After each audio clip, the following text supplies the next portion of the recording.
In our interview segment, we'll be looking at the wave of political crisis in Africa and the challenge of insecurity.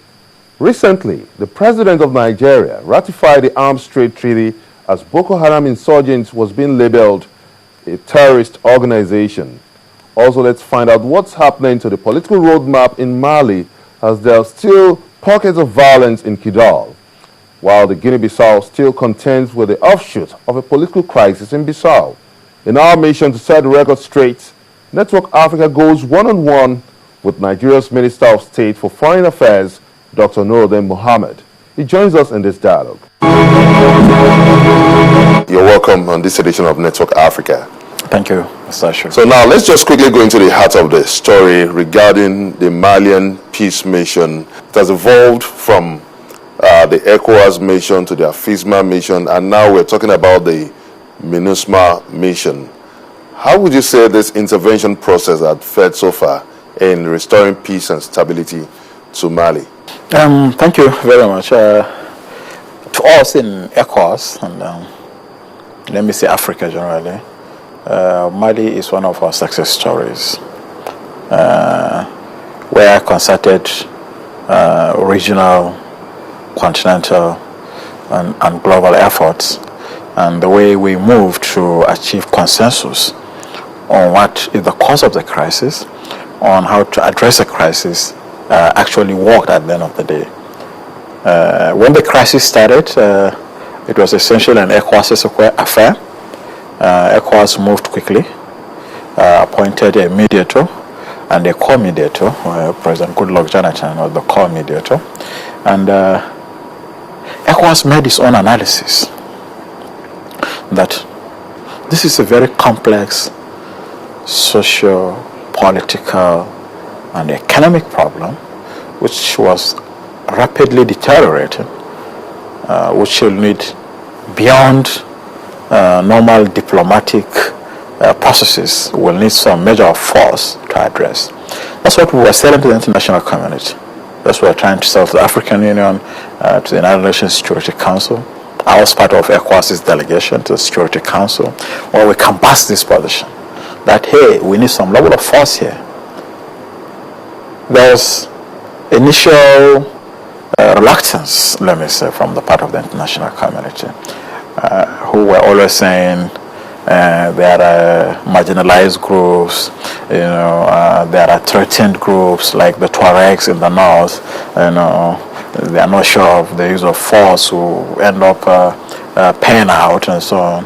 And they say they were asking us to go back and engage more in diplomatic process. This is one area critics are raising the red flag of Nigeria's foreign policy in terms of the hostility that has greeted Nigerian citizens abroad. Now, Guinea-Bissau is one of those countries that has recorded a recent attack on Nigerians. So, now, what's your comments on this attack on Nigerians abroad? Let me take you global, then come down to Guinea-Bissau. About 3-4 weeks ago, French citizens were seized in Kidal and murdered in cold blood. You could call the French government the savior of Mali. American citizens have been seized here and there in countries that the Americans are spending millions and billions of dollars and sinking American lives to ensure stability. That is a measure of prominence.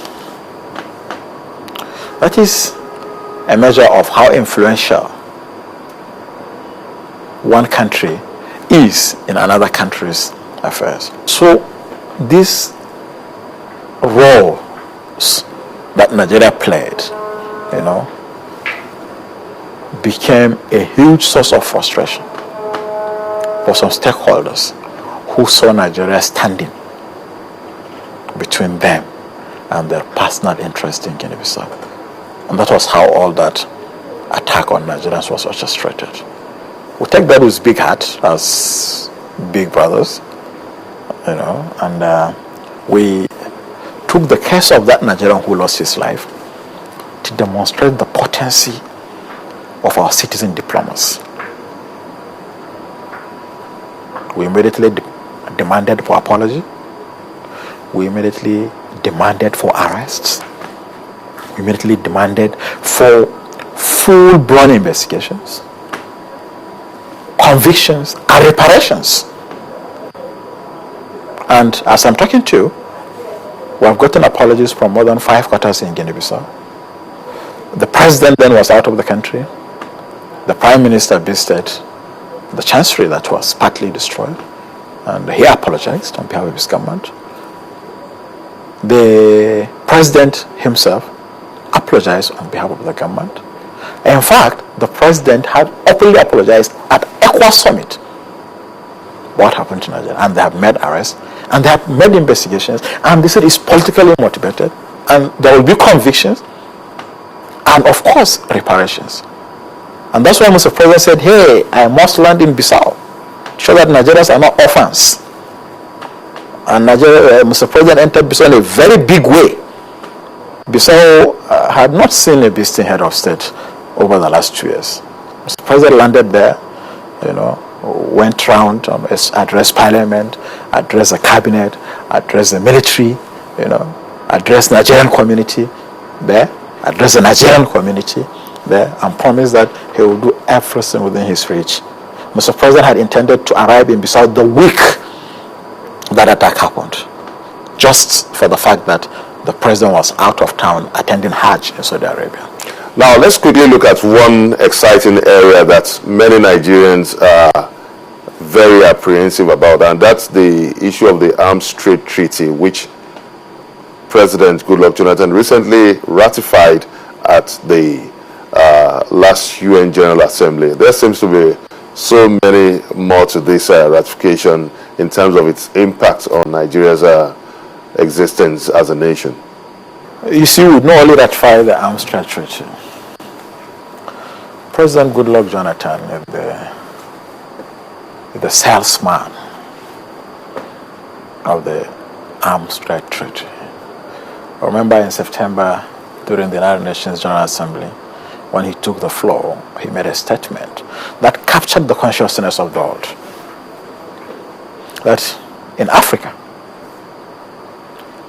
our weapons of mass destruction are small arms and light weapons that move freely across our borders and are constituting serious security threats. All the conflicts in Africa are being executed by small arms and light weapons that are not manufactured in Africa.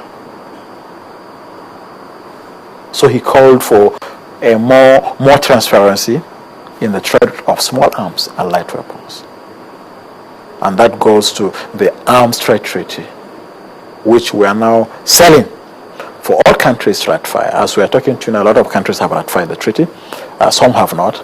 And Mr. President uses every opportunity he gets to say, hey, guys, come and ratify this treaty. These are weapons of mass destruction.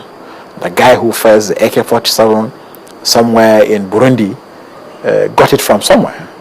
If there were transparency in the way these arms are traded by the big guys, then we will have less and less of these trades available to cause havoc in our continent.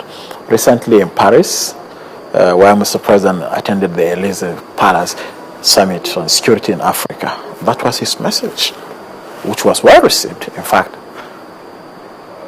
he requested the French president, who was our host and the convener, and the United Nations Secretary General who were there, Mr. Ban Ki-moon,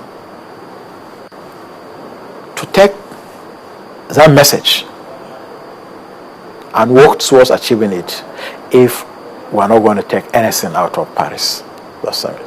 That in Africa, the greatest threat to peace and security is the availability of small arms and light weapons that move freely across our borders, wreaking havoc and constituting itself as a weapon of mass destruction. Now, recently, the United States government labeled the northern insurgents group, popularly called the Boko Haram, as a terrorist group.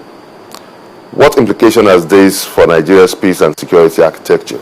Mr. Shuru, let me correct an impression first. The United States government did not prescribe any northern insurgent group. It prescribed Boko Haram operating from the northeast. And with this state of emergency that was recently extended by Mr. President, operating from 2 states of the northeast, Maiduguri and Yobe. And even in these 2 states, not in their traditional way of operating, the city guerrilla warfare or suicide bombers, assassinations of ideological dissidents and so on. It came at the right time, in fact, when Nigeria itself, on the federal government itself, had proscribed Boko Haram as a terrorist organization with all the associated legal privileges given to the government on going after it. Nigeria and the United States, of course, are partners in so many ways. First, our shared values in democracy, rule of law, good governance, and human rights, and our common desire to fight terrorism anywhere in the globe. In that sense, Nigeria welcomes the description of Boko Haram as foreign terrorist organization by the United States government, because we believe and we know that will in no way affect any law-abiding Nigerian conducting his business either in Nigeria or in the United States or anywhere in the world. Rather, it will further aggregate the efforts of the 2 governments in going this after very ruthless and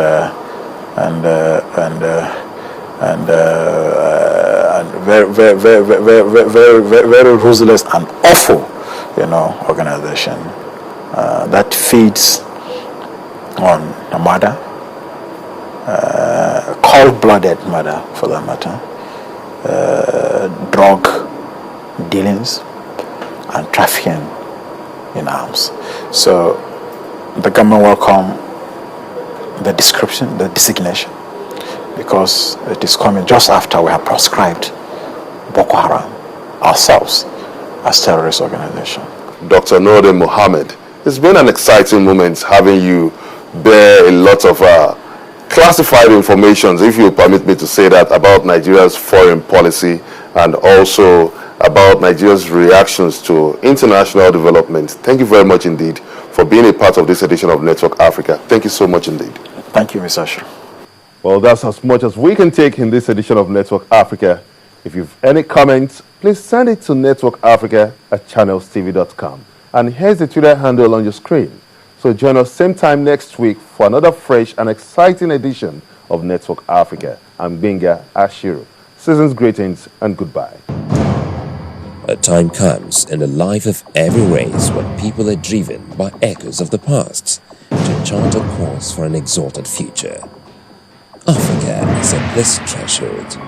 As major actors in the Africa arena plots a renaissance towards common destiny, let's pedal across the streams of yesterday, through the backstreets of Africa to the defining roles of policymakers, the political realities of the African nation, balance of power, and the strive to sustain national interest and identity.